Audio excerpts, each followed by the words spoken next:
A man running to prevent his coworker from digging any deeper in a construction site. It seems they found something dangerous buried in the ground. Soon the news reached Chief Superintendent Susanna. The picture sent by the construction site appears to be an unexploded bomb, so an alarm is raised. Major Will is practicing at the shooting range, but he's interrupted by a phone call informing him of the incident. He also gets the picture and decides that it is a 1,000-pounder from World War II. The police and military quickly take over the area, and all the neighbors are forced to evacuate within 800 m. A cop knocks on an apartment door in a building adjacent to a bank, but no one answers, so he thinks it's empty, but someone is moving in the dark. Meanwhile, Rahim assists his old parents to exit the building. Will reaches the construction site and observes the bomb and instructs his men to remove the liquid around the bomb. They also need to construct some cover around the foreman's cabin, where they will operate from. Then Will demonstrates to his team a video of a bomb that they were not able to stop 2 years ago. They have to be careful, because a large portion of that town was blown up in the explosion. There are lots of electric cables on the building site, as shown on the map, so they will need to disconnect electricity throughout the entire area. On the street, a civilian disregards the cops' orders and runs away from them to get his laptop, and the cops have to chase him. Soon, the police declare the area to be safely evacuated,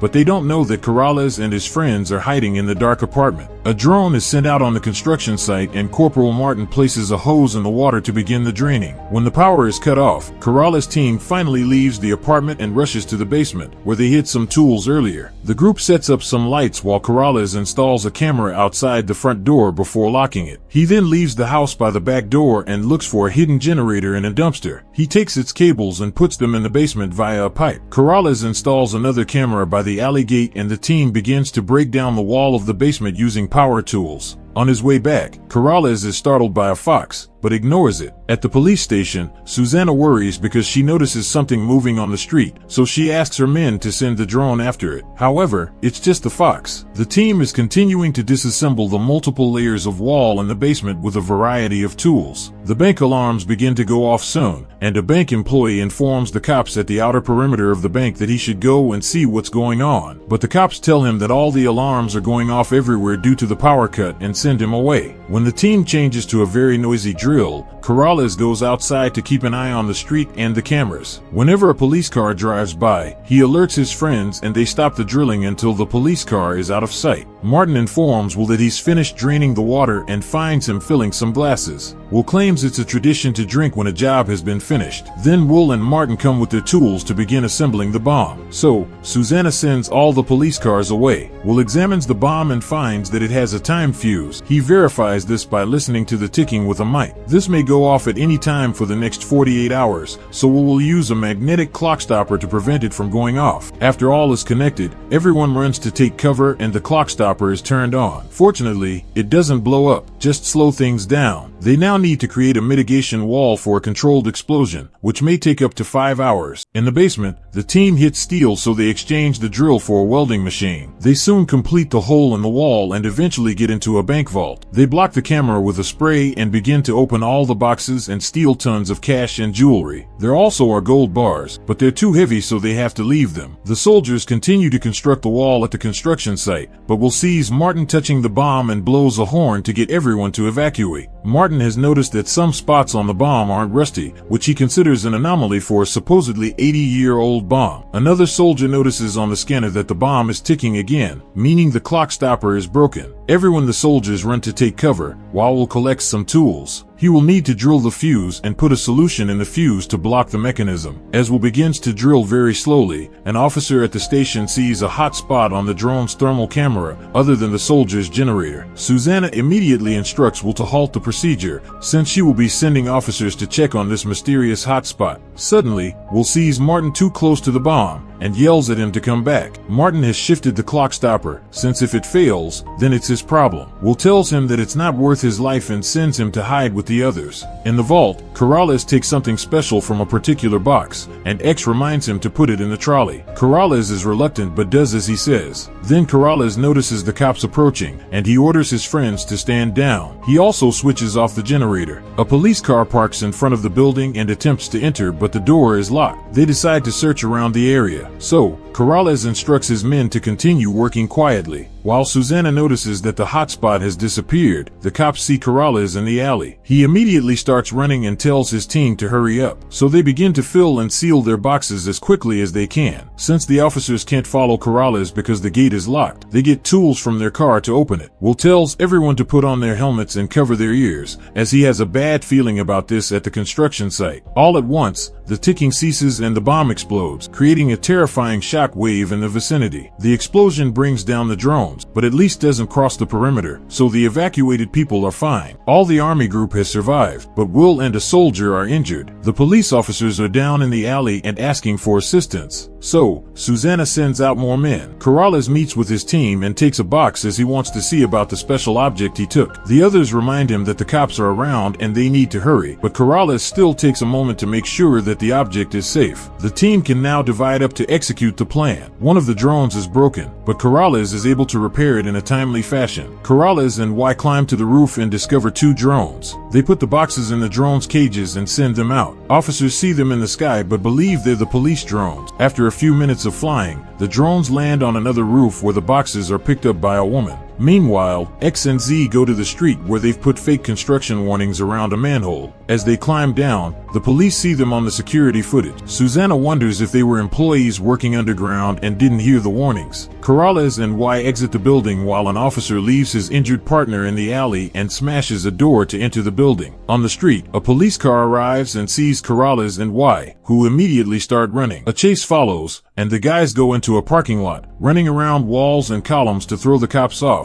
and to slow them down. Eventually, they break out through the back door and the car has to catch up, allowing them time to get to the manhole and crawl down into the sewer. Outside the perimeter, X and Z come out of a manhole and find their last team member, who is waiting for them in a van. Soon, police cars surround the first manhole and cops get in the sewers, forcing Corrales and Y to hide in another tunnel. At that moment, the woman approaches the van and gives them the boxes with some cake she made for them. X pays her before sending her away. Since the cops come out of the sewers first, the van has no choice but to leave. Martin argues that they should sample the chemical signature of the bomb at the construction site, as he believes it is not from World War II. Will is not at ease and reminds Susana that it is not their job anymore, so he hands over the theory to Susana and lets the police forensic team do their work. The officer in the building at that time finds the hole in the basement and the robbery, so he reports it and Susana sends out a team to look for the robbers. When Corrales and Y finally come out of the manhole, they call their friends and the van quickly picks them up. Corrales immediately asks for the boxes to check on his object again. When the van reaches a checkpoint, they give the police some fake paperwork to pretend they're workers from London Water. At the station, Susana sees screenshots of the men who went into the sewers and she tells her officers to check for the London Water logo on their clothes. The officers believe her and let her pass. The cops at the checkpoint tell her about the van with the same logo that just left. The robbers park in a garage, change the license plate and take the logo off their clothes and from the van. Then they go back to the road and at last they are able to get out of the city and they celebrate. As the police are investigating the vault in the building, Rahim goes to the checkpoint and tells the officer that his family has a flight to catch and he wants to get their bags from his apartment. The cops hear that he lives in the crime scene and allow the family to return for a witness statement. 2 superior officers show up at the construction site and ask why Will didn't report the anomaly, noting his record of insubordination. Will says that his first concern was to deal with the bomb and save the city. Then Will share some drinks so his team can celebrate, although he pours his on the ground instead of drinking it. The family is interrogated at the police station by Susana. 2 men came to Rahim's door in blue overalls, he explained. They had papers from the landlord and asked for the keys to the basement cellar to put away some tools. His father refused to assist them, but Rahim knows that as immigrants, when anyone official shows up, they must cooperate or else they will get into trouble. Rahim handed over the keys to the men, but he didn't know what they were going to do. Eventually, the robbers reach a safe house in the countryside, where they take off their clothes to burn them together with the van. Forced to undress, Y and Z reveal they stole a few extra things for themselves, including gold. Then Corrales finally shows them the contents of the special object, uncut diamonds, which are worth 30 million. He also guarantees that it will be split evenly. Afterward, Corrales goes outside to make a call. Two men suddenly appear in the room, telling the team to stand down. Z tries to confront them, but he's quickly beaten up. One of the men starts shooting and hits Y. The driver tackles him. X takes the opportunity to run and the armed man runs after him,